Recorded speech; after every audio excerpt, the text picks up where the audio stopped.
Satu. Okey. Ada dua. Bayangkan korang duduk dekat kondo yang tinggi tapi korang minat bercucuk tanam. Ya, saya tanam pokok cili dekat kondo guys. Sebelum tu korang subscribe, like dan komen. Jom mari kita tengok pokok cili saya guys yang saya tanam di kondo. Okay guys, ini dia pokok cili yang saya tanam dekat kondo. Ketinggian 40 tingkat guys. Cuba korang tengok dekat bawah. Tinggi guys. Bayangkan korang minat bercucuk tanam tapi korang duduk dekat kondo. Jangan risau, korang boleh tanam pokok cili macam saya. Kita tanam dekat pasu begini guys. Biasa orang tanam pokok cili, diorang akan tanam dekat kawasan tanah rendah. Sebab pokok cili kalau dia sudah berbunga begini guys, nanti bunga dia akan kembang lah guys. Bunga dia akan mekar.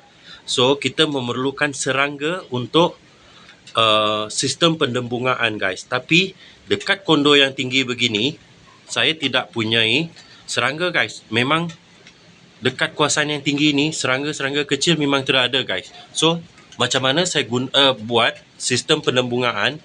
Saya buat cara manual guys. Nanti kalau bunga yang ni, macam bunga yang ni dia dah sudah kembang, mekar kan, saya akan gunakan cotton bud. Saya akan letak cotton bud, lepas tu saya pusing-pusing sikit, sentuh jangan kasar, sikit saja biar serbuk kuning tu dekat dalam pokok bunga, dalam bunga cili ni dia akan bertemu dengan bunga jantan. Kalau terselap kuning tu jantan, yang satu tu betina. So itulah dia punya sistem guys. Dalam bunga tu jantan dengan betina dia kena bertemu dan baru dia boleh menghasilkan buah seperti ini guys. Okay, jika korang tanya apa baja yang saya guna, okay, ini baja saya guna guys. Korang tengok baja ini guys. Ini baja saya guna, baja khas cili. Saya beli dekat TikTok guys. Ada cara penggunaan dia. Tanam, lepas tu tabur satu sudu teh saja 2 minggu sekali. Okay. Tak boleh banyak guys. Kalau banyak nanti pokok cili kita akan mati. Sebab saya pernah guna, saya letak banyak, pokok cili saya mati guys. Okay, satu lagi, lepas saya tanam pokok cili ni kan, dia berbuah dan masak begini. Okay, korang tengok. Dalam masa yang sama dia mengeluarkan bunga yang banyak guys. Cukup lebat bunga dia. Korang tengok kat sini, kat sebelah sini, banyak bunga dia guys keluar. Yang ni baru keluar semua bunga dia. Nanti bila dia dah tu, nanti buah dia akan menjadi semakin lebat guys. Okay, lepas saya tanam ni kan, saya berjaya. Lepas tu saya tanam lagi satu pokok dekat sini guys. Yang ni pun baru sebulan lebih saya tanam. Dia pun sudah tumbuh semakin subur guys. Dia membesar. Kita doakan dia cepat membesar, berbunga dan mengeluarkan buah seperti ini juga guys. Okay, kalau korang minat juga bercucuk tanam, korang duduk dekat kondo, jangan risau. Korang boleh tanam pokok cili macam ni guys.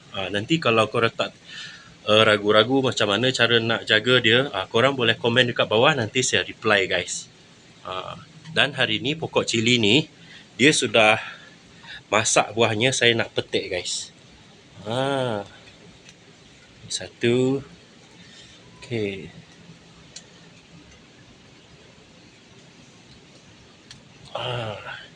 Ada dua. Ni. Ada 3 guys. Lagi.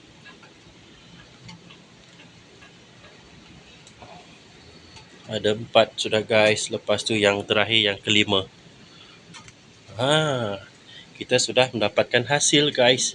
Kalau korang minat bercucuk tanam macam saya, jangan lupa subscribe, like dan komen guys.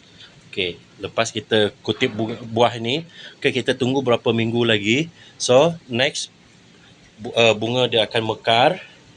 Lepas tu kita buat pendembungaan dia. Lepas tu nanti buah dia next keluar, saya akan ambil juga video update dekat korang sampailah dia masak begini guys. Saya akan sentiasa update. Jangan lupa subscribe. Bye bye.